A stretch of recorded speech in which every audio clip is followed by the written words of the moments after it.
what we're watching right now with what's going on in Tallahassee with property tax reform, we have no idea what's going to be thrown our way.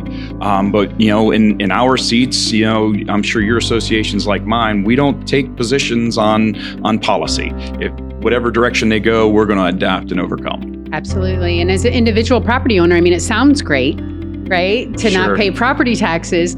However, I definitely want the ability to call 911 and someone to answer the phone and respond. And I enjoy benefits that we have in St. Lucie County, like libraries and parks and safe roads. So I don't know where the rubber meets the road per se on how we're going to fund some of our local services if we take away property taxes. But if we've got it figured out and there's a revenue stream, as an individual property owner, that sounds great. Hello, everybody. I'm Chris Kraft, your St. Lucie County tax collector, and this is another episode of Behind the Counter. Today, we have property appraiser Michelle Franklin. Welcome aboard. Hello. Thank you. How you doing today? Doing well. How about you? I'm fantastic. Excellent. So thank you for joining us today. I felt like it'd be a great opportunity for us to talk trim notices and tax bills and the processes and procedures. You up for it today? All those interesting things. All Let's of do them. it. Great. So let's talk first, because we just you transferred the role to us over the last 30 days. We got it uploaded yesterday successfully, or day before successfully. Yay. Yay, fantastic. So just talk about all the process you go through to get us to that point. Sure. So for the property appraiser's office, we actually start in the year prior, technically. So we're in 2025 now. So we actually started in 2024 by picking up any new construction and by looking at the market, looking at all of the sales that occurred in the market so that we could place a value on property on January 1 of 2025. So everything freezes as of January 1st. January 1 is the magic day. And so all valuation, anything to do with exemptions, all are applicable for January 1. So just make sure we're clear on this, and I'm a little slow on it. Make sure we're bringing the public along with us. So even if property values continue to go up, they're frozen on January 1. Or if they go down, they're still at that January 1 date. January 1, absolutely. Everything surrounds that date. So we are working through the prior year information. Even though we say it's January 1, it takes us a little bit of time to get through 190,000 plus parcels. Oh, come on. You snap your fingers and it's done. New Year's Day, here we are. So we work through that. Generally speaking, till about May-ish, and about May, our 23 taxing authorities in St. Lucie County, they start knocking on the door of, we want to know what the value of our jurisdiction is going to be. And so we provide an estimate by June 1 to the taxing authorities. And then by July 1, we actually give them the true value, their taxable value of their district or area or what have you. Then they start a budgeting process. So interestingly enough, I was county commissioner for 8 years. Absolutely. And so I got to work with two of your predecessors. Mr. First always gave us that estimate. And then when Mr. Pruitt got in there, he says, "No, I'm not giving you an estimate. You're gonna see it when it's ready. I don't want to. We're gonna give you the real numbers and not anything that we think that it is." So you're back to giving the estimates and helping bring the taxing authorities along. We do provide annually an estimate. Absolutely. Excellent. Yeah. Excellent. Do the best we can to be a good partner to our 23 taxing authorities. And I'm sure they appreciate it. I certainly did when I was a county commissioner, but you know what? I respect each of the county, the constitutional officers. And if that's how they want to do business, it's their prerogative, and we're going to work with them however it. Both my predecessors were very kind, generous, intelligent men, but they operated on different ends of the spectrum. Sure. As they're entitled to do. So that brings us up to what point? So once we get to the point of July 1 and they have the official taxable value of their area, then they start, kind of through their lens, then they truly kick into high gear with their budgeting process. And they decide how much money they need to fund local government, as you know. Yep. After they decide that, they have to hold public hearings, we're going to give our trim notice out, right? Mid-August every year. Everybody's checking that trim notice. Explain what the trim notice is. Truth in millage. And it was designed, state of Florida, which is, we answer to the Department of Revenue. And so the state of Florida says we want to help property owners understand what their property tax liability will be every year. Which often leads to more confusion. Yeah, but in advance of your tax bill.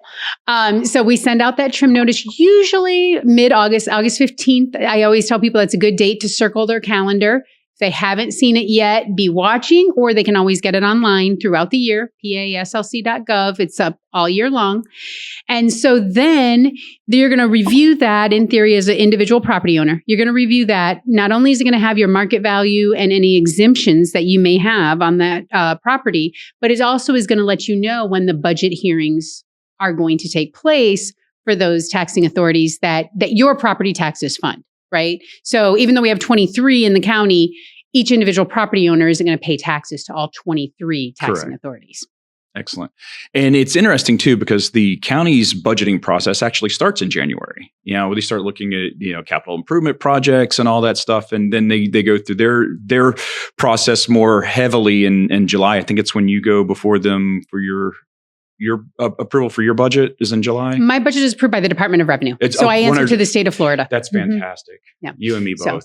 So which is a great thing for individual property owners, because if we were governed by our local taxing authorities or one of the local taxing authorities, right? They might persuade someone to be a little heavy-handed, possibly. Correct. And we want to make sure that the values are fairly applied, and that the taxes are collected appropriately with no influence coming from either way. And that's set in our Constitution that way. So absolutely. And that's what, we follow statute. We're following law.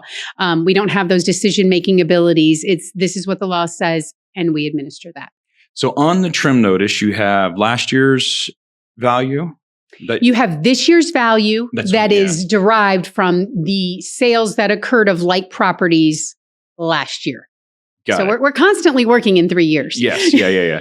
And then it's if the proposed budget is approved. So the first column would be last year's amount. Right. And last year's rate and what you paid.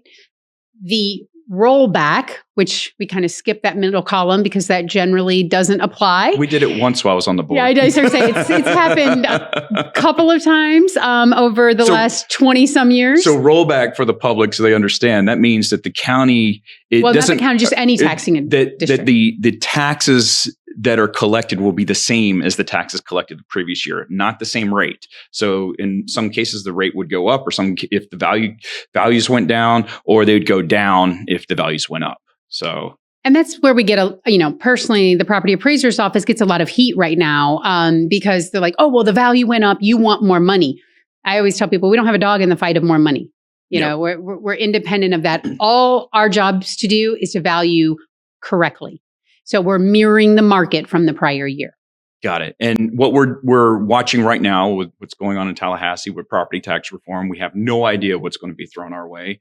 But in our seats, I'm sure your associations like mine, we don't take positions on policy. If whatever direction they go, we're going to adapt and overcome. Absolutely. And as an individual property owner, it sounds great.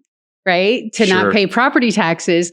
However, I definitely want the ability to call 911 and someone to answer the phone and respond. And I enjoy benefits that we have in St. Lucie County, like libraries and parks and safe roads. So I don't know where the rubber meets the road per se on how we're going to fund some of our local services if we take away property taxes. But if we've got it figured out and there's a revenue stream, as an individual property owner, that sounds great. Yep, fantastic. So now you've got your trim notice has gone out. At what point does the public have the right to contest that value? Sure. So when we mail the notice, the public has 25 days from the date of mailing. Not a day of receipt, but the day the date they receive it, not the date they pick it up off their kitchen countertop or desk and open it and take a look, but 25 days from the date we mail it. So that's why I always encourage people to follow us on social media so they know when they've hit the mailboxes or the website. And if there's any changes, like this year, Amendment 5 went into effect after we voted in November of last year, which meant that we changed our homestead amount. So it's no longer $50,000. It's now $50,722 for 2025. And it'll change again in 2026 based on the CPI. Correct. So we're going to keep that, it's going to be a moving target now, figuring that out each year. But Tallahassee will let us know that information and then we'll share that. but they're going to look at the trim notice in mid-August, and then mid-September, roughly September 10th, 11th, 12th, 13th, somewhere around in there, we hit our deadline for appeals if somebody should disagree with the value. What I always encourage property owners to do is to reach out to us and have a conversation. Less than 0.5% of individual property owners tend to have a challenge with their value. There are some tax... At how many parcels again? Over 190,000. In less than 0.5%. Less than 0.5%, which That's pretty good. We're proud of that. That's pretty good odds. But there are some tax companies, if you will, that tend to file. Generally, they're on corporations, but sometimes they'll pick up individual property owners too and say, hey, we can get your taxes reduced. Give us a small fee and we'll give it a try. And I vaguely remember while I was on the value adjustment board, we had many of the same players every year that would come in. I think FP&L was a big one. Always contested their value at that time. Yeah, at that time they did. But we've gotten to a really great place with FPL. We don't have that challenge anymore. As you know, they're one of the largest taxpayers in St. Lucie County. Yes, yeah. And they're over 60% of our tangible personal property roll. Well, when you have a nuclear power plant, there's a lot there to tax. and all the solar farms that have jumped up. And so they're definitely a big player. But we've gotten to a really good place because in the past, as you said, there were lawsuits year after year. Yeah. And so that's not beneficial for anyone. So you encourage the public to have a conversation with you prior to filing a VAB? Absolutely. And if they want to go straight to Value Adjustment Board, absolutely. That's a $50 filing fee that's done by the clerk of the court, Michelle Miller, independent of the property appraiser's office. But to come in and have a conversation with us or to call us and have a conversation about value, it's absolutely free. And we're more than happy to show the data that we use to come up with the value. Fantastic. So now, after how long does it take for that typically to run through the entire process for VAB? Well, back in your day, that went on and on. But last year, we actually completed just after the first of the year. So we wrap up and get petitions information in late September. Usually by the time the clerk gives us that information, we roll through those hearings in October, November, and December, and we were done in January. Yeah, I was chairman of Value Adjustment Board during the recession. Yeah, it's hard times. Oh my gosh, I had to sign every one of the petitions, and there were thousands. It's not like that anymore. Yeah, thank goodness. Yeah. And some things have changed over the last 20 years. Yeah. 20 plus years that I've been in the office. Fortunately. Yes, thank you. So then after that, we're still settling up the last few things in the offices, getting things ready to be transferred over to my office, to the tax collector. Correct. So once they hold those budget hearings, those taxing authorities hold those budget hearings, then they're going to certify to us their rate. So then we know exactly what their millage rate that they've decided. And once they give us that information, then we start the process of kind of wrapping the tax roll up and putting the bow on it in order to pass it over to the tax collector's office. Yeah. And it's interesting too, because of we don't use the same software in our offices. And correct. You guys had switched over software companies a couple years ago, and just one simple little change of putting last name first or first name first. Yeah, that caused us some challenges. Yeah, just something as simple as that. And we couldn't figure out what was going on. It threw a wrench into the system. And a simple fix once we figured out, what had taken place. But it's all every year there's some little bitty thing that, we were up to last minute again this year, but our teams work so flawlessly together to make sure it gets everything done. They really do. The professionals of the office are just phenomenal, and I'm blessed to work with them every day. Yeah, me too. And it's not as prevalent as it used to be, where the public would come in over on the other side, where your office is now. But people wouldn't really know the difference between the property appraiser and the tax collector. And we never even bothered to explain it to them either. Just let me take you over where you need to be. We'll walk you across the hall.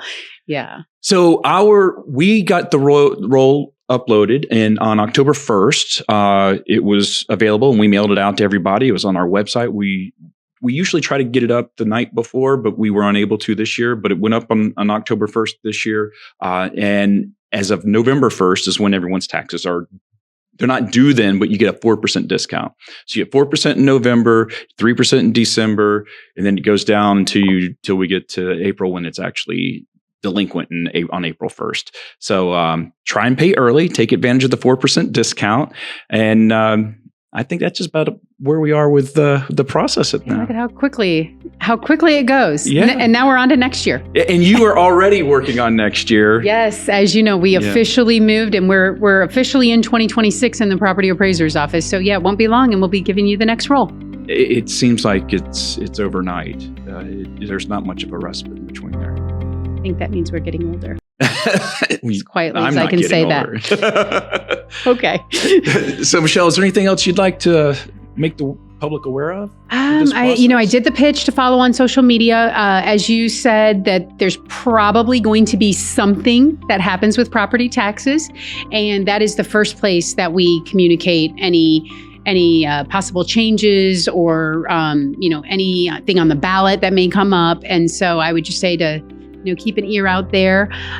Social media and your website. Absolutely. Yep. And then honestly, just call us. That's my pitch to people. If you have questions regarding value and exemptions, call us. We're happy to assist. And they are fantastic. I get compliments all the time for their office, and I accept them on Michelle's behalf. Thanks, Chris. I appreciate the help. I do tell them, no, that was Michelle. I can't take credit for that. I'll take credit on all the other good stuff that we do. I'll pass it along. Absolutely. So good stuff.